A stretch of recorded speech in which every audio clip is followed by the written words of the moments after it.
Righty. Good morning, good evening, good afternoon, good late afternoon, good lunch, good dinner, good whatever time of day it is you're watching. It is now noontime here on the west coast of the United States as I'm preparing to head off to jolly old England and then to Dublin for Web Summit. This is CXD Now, and that's because the time for customer experience design is now. And we're very fortunate to be brought to you by IBM Commerce and the IBM Journey Designer product. Really part of the inspiration for finally picking up this topic again and focusing in on it. And in fact, I want to start there before we get into what's going on today on the show.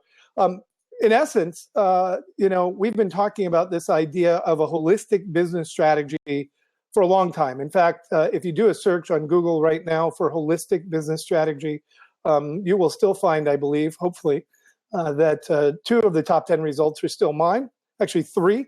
One is an article I published on Brian Solis's site, and the other one is an old company that I started in '99 and has since died off, called Conversal, where I first started talking about this. And the idea of thinking about the whole of the business instead of just the separate parts. And that's really my view of holistic. It's not crystals, it's not Ayurveda or any of that other stuff. But really, as I've now come to learn some 16 years later, since I first started working on experience life cycles and journey maps and what have you, is that actually the key was that I was looking at it from the wrong perspective.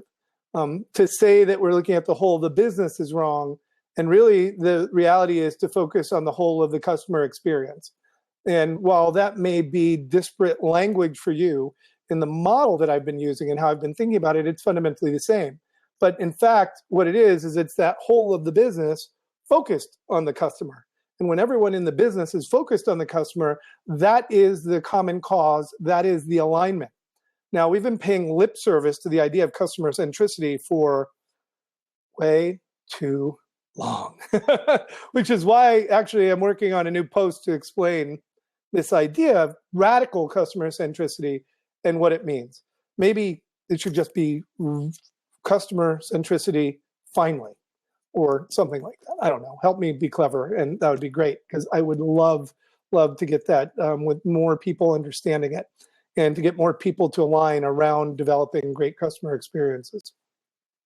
Anyways, today we're going to do a traditional blab. So we have opened up the seats, and you can feel free to join anytime that you're here. Unfortunately, the guest that we had lined up canceled on us last Friday, and I've been talking to a dozen other leading CX and UX folks in the field, including a really huge push and emphasis trying to get more women engaged. So far, we've only had a few men on. And in fact, everyone I reached out to at the beginning, I was saying, hey, if you know a woman who is in CX or UX, please have them talk to me. But it wasn't happening. Meanwhile, I'm losing my voice, and I'm trying to find water. I'll have some here in a second, I think. But back to the point. Oh, there it is. And speaking of great women, there's my wife handing me water. Thank you, Christy. So the point, what's the point? The point is that companies who can really have a focus on their customers and really radically focus on them to where that is the number one value. How are we serving that customer? How are we creating value not just for that customer, but with that customer? That's a huge concept in and of itself. Well, how we're doing that is by having customer empathy so we can understand them. How we're gaining from that as a business so that we're gaining profitability and growing as a company the way we all hope we will is by helping our customers be successful. And by helping our customers be successful, walking with them on their journey. And in giving to them, what we get in return is not only their wallet share, but also their mind share and their heart share, and also ultimately the work of their hands. Whether that work is in the form of referrals through word of mouth by amplifying what they're doing for others, or if it's in the form of giving us a great idea to improve our product that even our own people didn't think of. They are working with us because they like us, they care about us, because we care about them. Now, this idea of sales reciprocity has been going on for a long time. I first actually learned of it from Zig Ziglar in his sales training materials. And it was a really kind of interesting concept. I first came to it going, oh, that seems a little manipulative. But it's only manipulative when you're trying to manipulate. It's not manipulative if you are trying to help. If your intention is actually to be of service, if your intention is to help the other person, you get a lot more in return. As I say, karma really does work. I'm living proof of that. And it's quite exciting to sit there. And actually, Lorianne Genevieve is one of my idols. I had a chance to work with her on a couple of projects while I was working with Intel back in 2007. I helped Ken Kaplan and a bunch of other folks over there, Brian Rhodes and others, set up their influencer program at Intel. And we had Genevieve come in and talk to a bunch of the folks. And then I've also had a chance to talk with her at a bunch of different events, including, oh gosh, what was the DC event? A couple of events in DC, a couple in New York. And Genevieve is awesome because what she does is she studies humans. She is an anthropologist first and foremost. And in fact, the study of anthropology, I think, is a really important part of the roles that goes into defining the customer experience architect and how we are successful with customer experience. But let me come back to the roles here in a minute and finish with the kind of broad brushstrokes up front that I wanted to lay relative to the customer experience design and where we're going and why I'm talking about this now. Because what we're really looking at here in this idea of radical customer centricity is actually how do we deliver on that value co-creation? How do we actually ride what I call the engagement curve to move from marketing to market engagement to customer experience? And when we do all these things together is when we're really successful. And at the corporate level, or at the board level, rather, I should say, it might really be about serving the market with an emphasis on individuals within that market, i.e. our customers. But we also have to look at how ex-customers might still be getting value from what we do. We might also need to be looking at how our competitors are actually serving the market to better understand the whole of what's going on with people around our products and services. Because it's not just the direct value that people get from that product, it's actually the adjacent spaces. How are we helping them do other things? So for instance, one of the easiest examples is going back to the early days when Campbell's Soup first launched its website. And many of you may have the Thanksgiving experience that I do of a green bean and mushroom soup kind of casserole with the French onions on top that we then broil to a crisp, right? And what Campbell's Soup early strategy was, in order to help customers get the most value, enjoyment, and satisfaction from its products, was to provide recipes on the product itself, because they didn't have digital delivery, to teach you other ways you might be able to use their products. You know, of course, now we're moving into health information. We're actually moving into a position where some companies who previously had, let's say, food that wasn't all the best for us is now more concerned about making better choices. They're making smaller packaging sizes, i.e. the soft drink industry, and that we're really concerned about the longevity of our customers, not just the profitability over that single transaction. So there's a lot of drivers here, as we've just hit upon. And the question really becomes that we need to address today, how do we do this? You know, in startups, typically the CEO is labeled as the visionary, right? And you have somebody doing the operations, you have somebody, maybe if it's a tech company, doing the product, and then of course we've got to start having division of labor. But the number one goal of the CEO, in my view, is to have a vision for what is the thing we're doing, really important, but more importantly, why are we doing it? What is the purpose behind the work that we're doing together? And if we can pull everyone around that core value, and that value is deeply intertwined with actually helping and serving our customers and providing a great experience for them that allows us to reap the benefits in the forms of enhanced profits, greater loyalty, and really, even if we're doing all these things, a lower cost of sales, right? We don't have to invest in trying to convince people that our product is great if we've already delivered a great experience and they know the true value of our product. So the question becomes is, how do we get people to work together inside existing organizations where they're set up in silos? And really, that's the crux of the issue that we're having to face. In fact, Tom Ilman had some great examples in that episode. So I highly encourage you to go back and look at the interview we did with Tom Ilman when he talks about how he works with his team and some of the ways he's learned to overcome the challenges of CX, not only related with the team and collaboration, but also with the work itself. One of the key things he came up with that I think is brilliant, and I'm now encouraging people to do, is that we have areas of practice or communities of practice instead of departments. So that in this way, we don't have a design team, a research team, and a development team or a marketing team. What we have is we have product teams that are focused on the particular value a product or service is intended to deliver for that particular customer. Now, of course, maybe there's multiple customer types inside of that view for that product team, but of course the goal is to know who those customers are, to get inherently and innately and deeply familiar with them, to do more than stand in their shoes, to walk many miles in it, so that we can actually understand what they're trying to accomplish. And then ultimately we can design experiences that help them to accomplish it.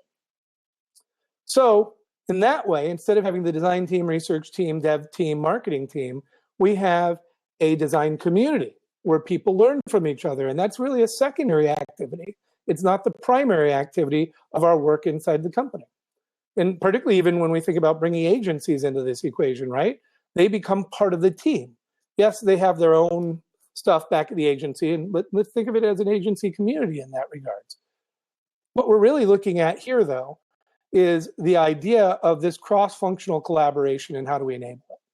The other key component behind the team dynamics is actually fitting the team together in a space so that the designer, the researcher, the developer, the marketing team are all together in the same physical space. So they can literally reach out and touch one another and share more things and insights as they go through the day, so they can advance, more importantly and primarily, their understanding of the customer and their needs, as well as the way they're able to create an experience for them that provides them value. That becomes a primary focus.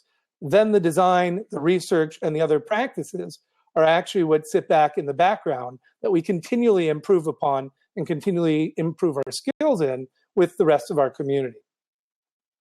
So when I was first talking to Doug Folds, who's the product manager for IBM Journey Designer, he wanted me to walk through and understanding how they were approaching the product. Well, actually, I asked him about it and he shared. But what they did was they came up with this idea of their empathy map being focused on Anne. Now, Anne for them was and still is the customer experience designer or customer experience architect. This would be a person, kind of like a chief customer officer, overlooking the whole of the actual customer experience process. And the reason why I was looking for Brian's book earlier, or maybe I didn't do that on air, was because he references this concept of a customer experience architect, somebody who is responsible for basically all of this, right? Which includes, the whole life cycle itself, understanding the consideration, purchasing, the experience, as well as the awareness, and of course the development of discovery and getting better and getting ultimately the most value, satisfaction, and enjoyment out of the product as possible. Who's responsible for ensuring the congruency of the work that we're doing together to meet the needs of that person. And in the course of looking at this as the Journey Designer team from IBM, they came up with an empathy map for Anne. And as they went out to market with this and started talking to more teams, because they have a number of people who they piloted it with, they're actually kind of champagning, we say now, because dog fooding is not good. But champagning is the new term. We drink our own champagne, right? Very elegant sort of way of approaching it. Ultimately, what that's about, though, is that they actually started working with pilots and working with customers to understand their feedback. It's the same thing I'm doing with Will Someone right now, and it's the same thing that all great product managers and teams do, and startups across the valley in particular. We iterate. That's where innovation truly comes from. We're able to understand what is the value, how is it being received, where is the experience janky, or where is it messed up a little bit, and how can we continually iterate to make it better. But what they found when they were working with these teams is that no one really had a customer experience architect. No one really had a primary role of customer experience designer. So instead, what they ended up with was a number of people who fulfilled that one role. There was a lead person in user research, or with Genevieve Bell, as we said earlier, who's in charge of anthropology. There was a lead designer. There was a lead kind of product or project manager to make sure everything's running on time, get everything in play. And in fact, it is such a massive role that very few people have the depth or capacity to understand all of the different aspects across the entire, buyer's journey. When we're going from the idea of awareness to interest to consideration to purchase to onboarding to using regularly to becoming a loyal advocate and amplifier and influencer and getting more people on the product. Right now, as we know it, we have marketing, which does the awareness, sales, which closes a deal, and support. And still, all too many companies are established in that way.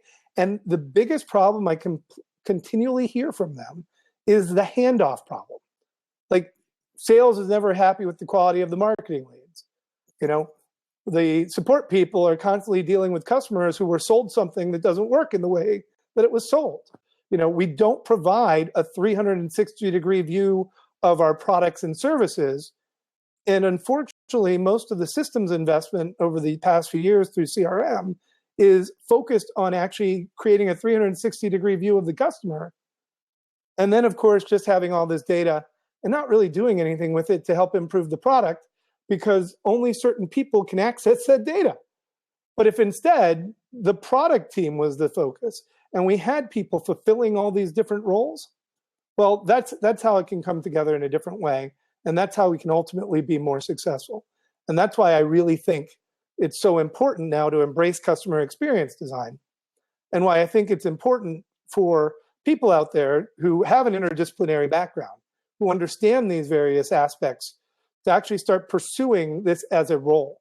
And where I'm hopeful that it won't be just all these different departments coming together in research, design, development, marketing, sales, support, etc., but where it's going to be new people emerging who understand the interconnect, who understands the pains of collaboration, who understands the idea of having empathy for the customer and being radically customer-centric, and ultimately who have this understanding of how to do marketing, sales, support, and more importantly, customer engagement to the point that they're able to build deep and meaningful relationships with the key customers in their market so they can ride up that engagement curve and generate and capture greater value for the company.